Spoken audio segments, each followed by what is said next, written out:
Welcome to the F3 podcast, where we discuss all things that pertain to faith, family, and finances. And remember, no subject is off limits. We are your hosts today. I am Dr. Lionel M. Blair Sr., and I'm sitting next to the glorious, the wonderful, the radiant. Look at how glorious and radiant she looks. All right, now. What? Go ahead, baby. The delicious. Go ahead. She is the Lord. sainted, Are y'all praying? I need the y'all praying. Are sainted y'all praying? mother. Y'all not praying. She is the sainted mother Y'all herself. not praying. She is Saint Jasmine the First, Dr. Jasmine Blair, my wonderful, beautiful, gorgeous wife of over a decade. Welcome to the F3 podcast, everybody. Shout out to all of our first time and long time viewers. Listen, be sure to like, subscribe, and share.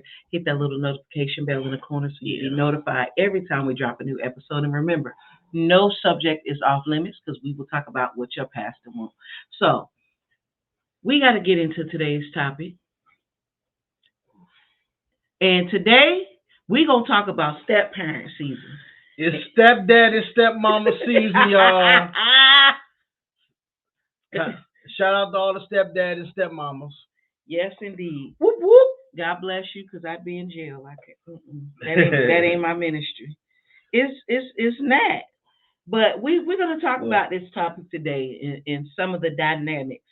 I think this is a really, really, really, really good topic, and it's not talked about enough. And there's a lot of people, I think they like the idea, but sometimes they're unprepared. And I think some people don't realize that this is not an easy job to do. It's not an easy job, but it can work well. You see what I'm saying? If the dynamics are there. Now, I'm going to find this post so I can read it in a minute, because it was a really good post that the man of God wrote. And it's something that a lot of people do not really think about when it comes to this topic. Now, I'm going to pass it to you before we really get into this topic. Oh, I think you went too far. What are some? Well, I didn't see. I'm gonna look for it, but I'm gonna pass it to you. What do you think are some of the challenges that comes along with this role? Well, I mean, really nowadays the definition of step is step up, Okay, I like that. because someone else stepped down. Mm. That's not always the case, but in a lot of cases, that's what it is. Mm-hmm. And the step parent is in place of what the The AWOL parent. Yeah. In a lot of cases, sometimes that's not the case, but a lot of cases they're AWOL. Go ahead. Yeah, I mean, because I can, I can relate. I had a stepfather. Mm-hmm. I mean, we weren't like super close, but there was mutual respect. Mm-hmm. Because he took us out of a bad situation, a bad living situation, Yeah. and a bad neighborhood. And my natural dad, God bless him, he's still alive, but he won't there. Yeah. You see what I'm saying? So this the man that stepped up. So I ended up calling him dad, Yeah. because there was only dad that was really present, even though we weren't super close. Mm-hmm. He was present. So, um, you know, in today's society, like when you get married now, statistically, the the person you marry is going to have, most likely going to have children. Mm-hmm. That's just statistics.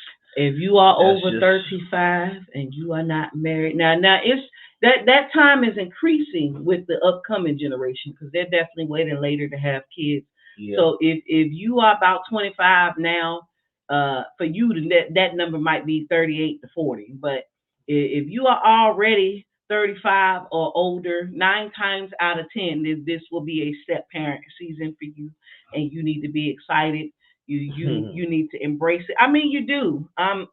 We live in a day and age that this has become a thing. As society has changed, people get divorced and things transition. Typically, after this point, if you don't already have kids, prepare yourself for step parenthood. Yeah, I've heard people say all the time, well, I want to marry a woman who got no kids. Good luck with that. If you're like 42, unless you robbing the cradle, that good luck with that. And then too, there's always the men saying, I don't want to marry no woman with kids. That one. But you don't hardly ever hear the woman say, I don't want no man with kids. That one. And here's the part that they don't want baby mama drama. Here's the part that baffles me. How are you a man with kids, but you don't want a woman with kids? Like, you should be with a woman with kids. People with kids, you can't come with a certain type of addition that you don't want them to have. Make it make sense. If you got kids, then you should be understanding to them having kids. Y'all both got kids. So what difference does it make? Mm-hmm. Y'all both require the same amount of time, energy, and effort at that point. So what is the problem? You literally want something that you don't want to provide. Mm-hmm. Now, I want to go to this post. I'm going to read this, and then we're going to take it part by part. Now, the man of God, Demetrius Synagogue, wrote this, and I love this post. And this is not about him. We are discussing the post. Don't y'all go back in line telling him we talk about him, because we're not. Dear single mothers and fathers, having kids doesn't make you lower value in the dating pool. It just makes you more expensive. The person who will marry you will have to share in supporting your children financially, emotionally, and physically. They need more emotional bandwidth, more time, and more resources than they would for just the two of you. That's common sense, and that don't change even when you marry somebody that don't have kids and y'all do have a child. Now all your bandwidth and resources have to increase. Mm-hmm. This means there are less people who can afford to be with you. Not that want to, afford. Mm-hmm. When those with the necessary budget, mental budget, emotional budget, financial budget come along, don't play games. Love that post. Love it, love it, love it. Could not agree more. I want to talk about the fact that he says it doesn't make you lower value, because that is a societal issue. And he's talking to men and women. But I find men with kids aren't typically seen as lower value, while women with kids are. And I don't understand. Both y'all have had sex, so what difference does it make? Right. Help me understand. The standards for men are different than the standards for women. That doesn't make sense. That's the mindset. It does not make sense. It does not make anybody lower value. It's just more expensive. And I think the translation is, I don't know. I want you, but I don't want to pay that price to be with you. And if that's what it is, just say that. Right. Because that's a serious conversation to have, to really know where somebody's heart is and to know what somebody's mindset is.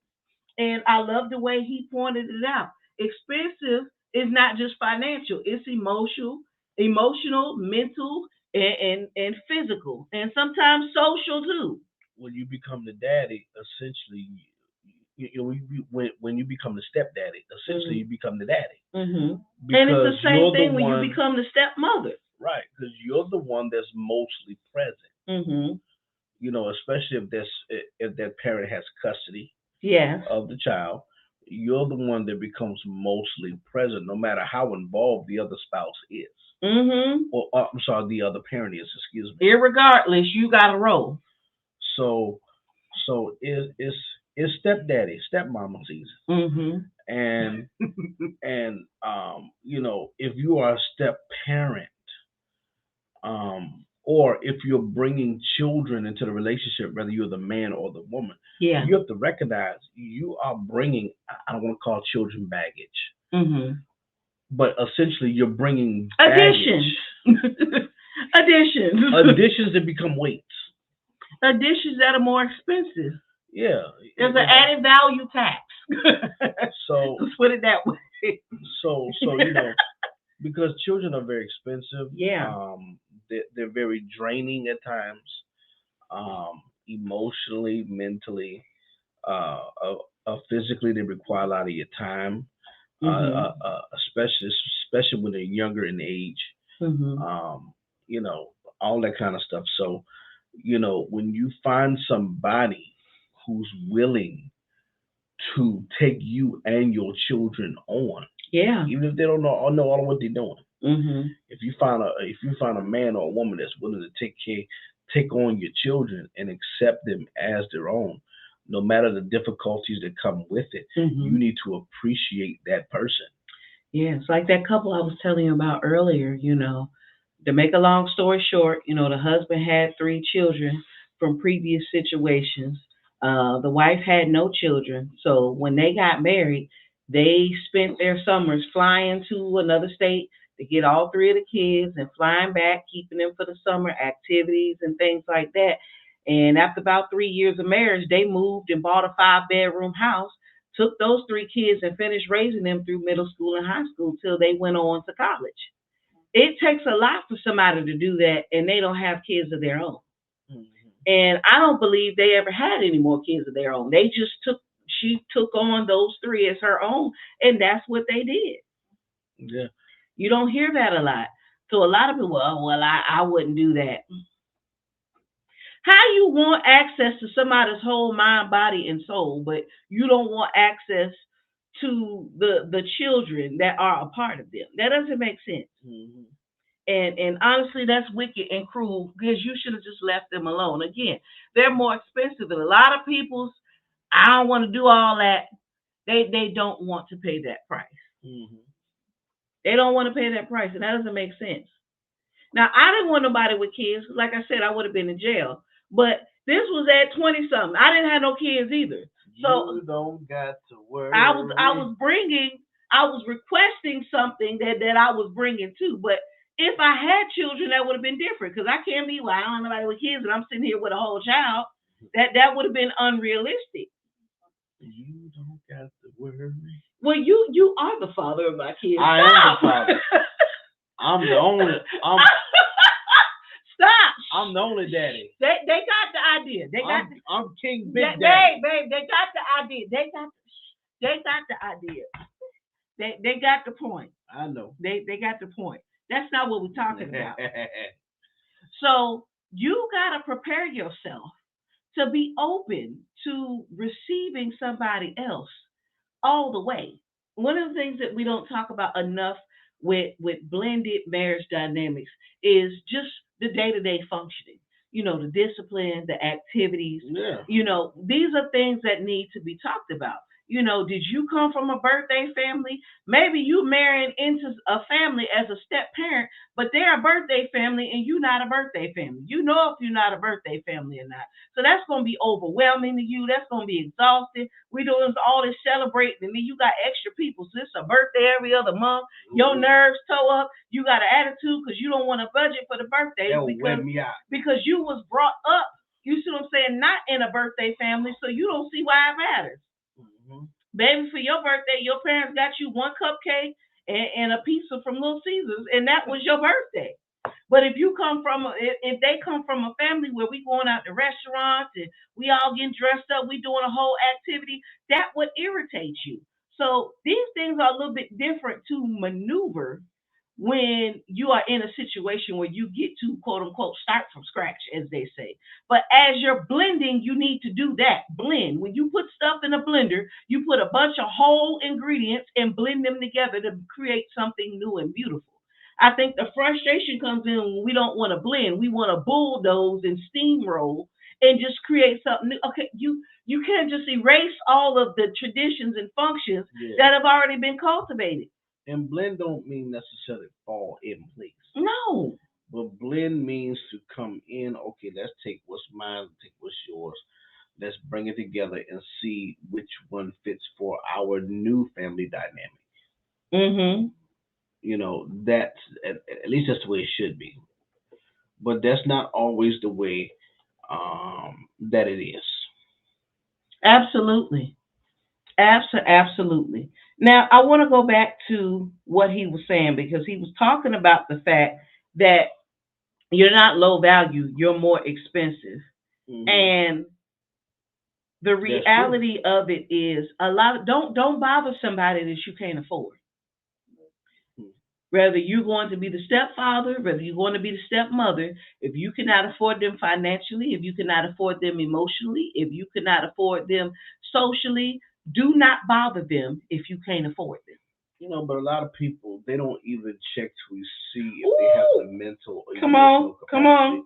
because we're not taught that. We're just taught, hey, I want your kids come along with the package, and I that's hate that. that saying. Because see, it sounds good.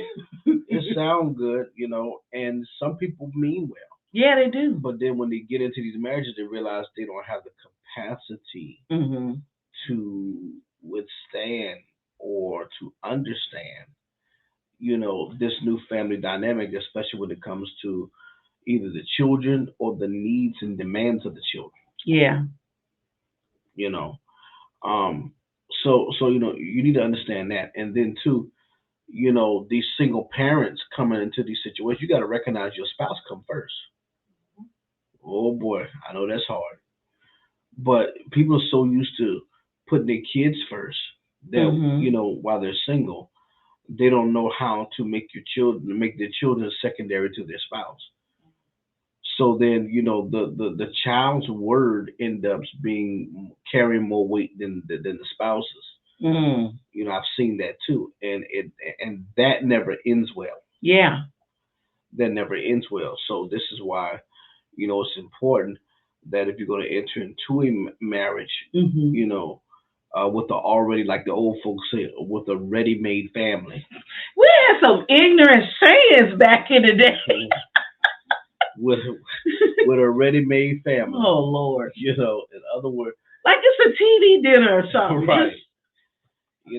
Oh Lord. Go ahead. You need to make sure that you have the understanding that you're entering into something already established before you that you're now coming in to bring completion to. See, no one's taught this. No one's taught this. No one's taught this. So then people go into these marriages with these children and they winging it.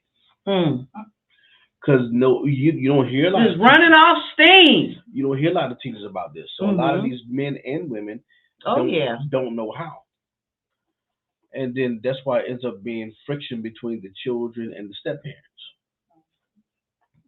Because you're finding out long term, this the rest of that price. Oh, it's not too bad. Like the man of God said, they're more expensive. So you got to be prepared. That means that you got to check your balance mentally, emotionally, socially a lot more often. Yep. A lot more often.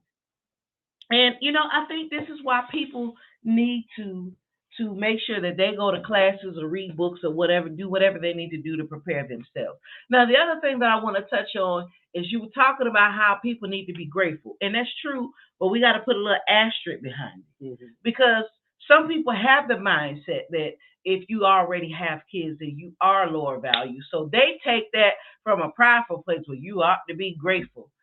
Having kids, let me say this on this platform as ethically as I can say it. Somebody having kids does not make them any less desirable. If you know, that would actually make them more desirable. But I can't say all that on this platform. It does not make them any less desirable. You are experienced in the bedroom.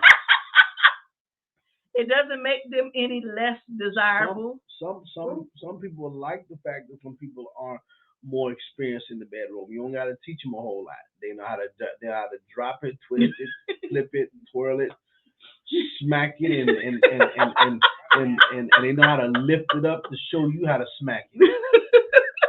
Okay, they know all that. Okay, I'm just saying. That they know all that. So some people like that. There's a lot of people that like that. The survey shows that is very factual.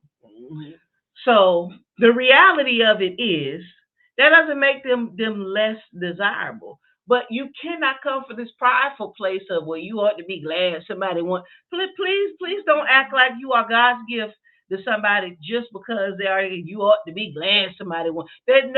Most people, 9 times out of 10, there's a reason why they got multiple kids. They was never short of being desired.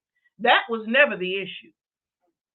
But see, society does a number on us, the way we view people and we look at situations. And I'm glad that as this is being talked about more and more, people are becoming more open-minded and realistic. People are becoming more adult about this topic and accepting the reality that we are where we are. But please don't act like you're doing somebody a favor, because if your whole reason is because you want to be Superman or Superwoman and you got a complex of saving somebody and some poor unfortunate soul, please leave them alone and let the next man or woman love them correctly. The damsel in distress. Exactly. Or the dentist in distress, whoever it is. You're not doing nobody no favors. You're not doing anybody any favors. You can't be doing less than the bare minimum. Well, you ought to be grateful I'm here. No. You got to be grateful for you actually having that financial budget, the mental budget, the emotional budget, the physical budget, the social budget. All of your budgets got to be intact. Right. Otherwise, what are they grateful for? Because you another child to raise at that point. You just added to the bunch. Come on. You adding to the problem at that point. So you got to make sure, yes, they should be grateful, but in the same token, you got to make sure that you are providing in that marriage, for that spouse, for that children, something to actually be grateful for.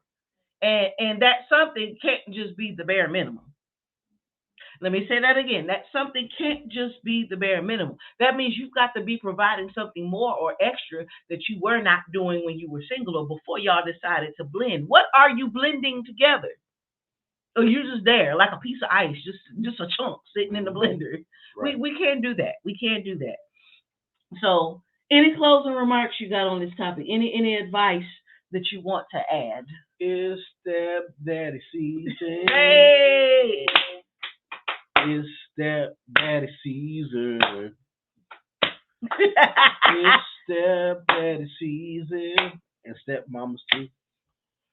And that is the reason. Give your marriage some season. Get your marriage some season. That is the reason. Whoa. I will say this in closing. I like that one. Marriage is ministry. Marriage is work. Yeah. And it takes both sides, to make it work. Absolutely. And when you are entering into step parent mode, you're gonna navigate some difficult waters a lot of times. And challenges, yeah. Especially depending on the involvement or lack thereof. Mm-hmm. Okay, when it comes to the other spouse, because see, when it comes to, let's say if you have a spouse that's less involved, you still got to deal with the genetics. Mm-hmm. You still got to deal with the genetics. That's frustrating for a man or a woman. Yes. To try to raise a person you didn't sire, so there's no biological connectivity. So you gotta create something there. As my grandma, and that takes time, man. You feed them long enough, they start to look like you, act like you too. Yeah, that takes time. You see what I'm saying? Takes a lot of dinners. A lot of dinners, a lot of time, a lot of talking to, a lot of love, a lot of patience over the years for some, and then again, you got to be willing to make it work. Mm-hmm. So that's just me. Absolutely. Well, listen, tell us down in the comments what you think. We definitely want to hear from you. Be sure to follow us over on IG at King and Queen Blair. Until next time on the F3 podcast. Goodbye.